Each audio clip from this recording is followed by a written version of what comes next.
Oh, my God, yes. Of course you are. I saw your picture in the papers. In the 1,970 seconds, while Britain was still humming to the songs of Ray Davies, he quietly set his sights on another world, cinema. What followed was not reinvention, but collision. His early film involvement, beginning with Percy, collapsed amid controversy, just as the Kinks began to fracture from within. In the 1,980 seconds, Davies stepped out from behind the music and onto the screen himself. Return to Waterloo exposed a darker, unsettling side, so disturbing it was quietly buried by television and forgotten by audiences. By the late 1,980 seconds, he retreated from film altogether, choosing silence over compromise. Then came 1,990. The music world finally crowned him. But cinema had already shut its doors. The question remains, was Ray Davies rejected by film, or did he walk away before it could change him?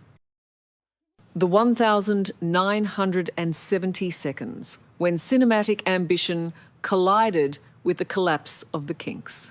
By the early 1,970 seconds, Ray Davies was no longer satisfied with the limits of the 3-minute pop song. Having spent the previous decade chronicling English life with surgical precision, he began to see cinema as the next logical step, a wider canvas for the same kind of storytelling. But the transition would prove far more punishing than he anticipated. In 1971, Davies wrote the entire soundtrack for Percy, a British comedy built around a deliberately provocative premise.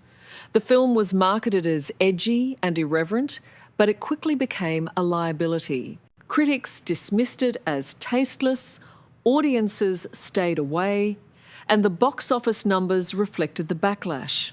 Ironically, Davies's music was widely regarded as the strongest element of the project, subtle, melodic, and emotionally grounded in a film that lacked restraint. This moment exposed a crucial fracture. In music, Davies controlled tone, perspective, and meaning. In film, those elements were dictated by producers, directors, and market expectations. Percy showed him that cinema did not reward nuance the way songwriting did. At the same time, trouble was escalating inside the Kinks. The early 1,970 seconds marked a commercial downturn, declining record sales, reduced radio play, and mounting internal tensions, particularly between Ray and his brother Dave. Ambitious concept albums and theatrical experiments divided fans and confused labels. What had once been a tightly wound creative unit was now strained by exhaustion and conflicting visions. By mid-decade, Davies found himself caught between two failing worlds. His cinematic ambitions had stalled at the gate, while the band that made him famous was slowly losing its cultural foothold. The 1,970 seconds did not break Ray Davies overnight, but they quietly dismantled the certainty that had once defined his career, leaving him searching for a new role he could fully control. The 1,980 seconds, Ray Davies steps into film and faces his greatest failure. By the early 1,980 seconds, Ray Davies no longer wanted to stand behind the curtain. After years of watching his stories filtered through other voices, he made a decisive and risky choice. This time, he would place himself directly in front of the camera. In 1984, Davies wrote and starred in Return to Waterloo, a television film broadcast on Channel 4 Inches, the UK. It was nothing like the witty, nostalgic image most audiences associated with him. The film followed a lonely, middle-aged man drifting through London, developing an obsessive fixation on a young woman he barely knows. There was no romance, no redemption, only discomfort, silence, and unease. The reaction was swift and unforgiving. Viewers were disturbed. Critics were divided but largely hostile. Many questioned why a beloved songwriter would choose to portray such an unsettling character. Ratings were weak, repeats were rare, and the film quietly disappeared from schedules. Within a short time, Return to Waterloo became something close to a ghost known but rarely seen. What made the failure especially painful was its intimacy. This was not a misjudged role written by someone else. It was Davies exposing his inner fears, isolation, voyeurism, emotional paralysis, and the quiet desperation of aging outside the spotlight. In retrospect, the film felt less like fiction and more like confession. Unlike Percy, there was no safety net here. Davies could not hide behind a soundtrack or a band. The rejection was personal, and it sent a clear message. The freedom he enjoyed in music did not exist in visual storytelling. After Return to Waterloo, Ray Davies never attempted another major acting role. The experiment had gone too far, and the cost was the realization that cinema, unlike music, would not allow him to fail privately. The late 1980 seconds, when television replaced cinema. After the quiet disappearance of Return to Waterloo, Ray Davies did not issue statements, defend his choices, or attempt a cinematic comeback. Instead, he did something far more revealing. He stepped sideways. Cinema, with its visibility and public judgment, was abandoned. Television became his refuge. In the late 1980 seconds, Davies shifted his creative energy toward television drama and musical storytelling, designed for smaller audiences and lower expectations.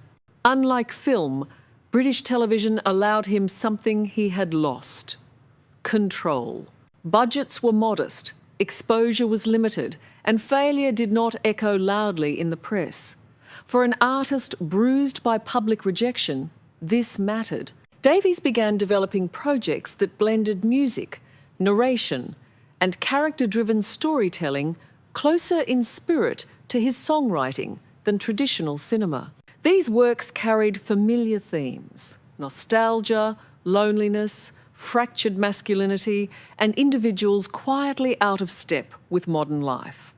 Yet none of them arrived with fanfare.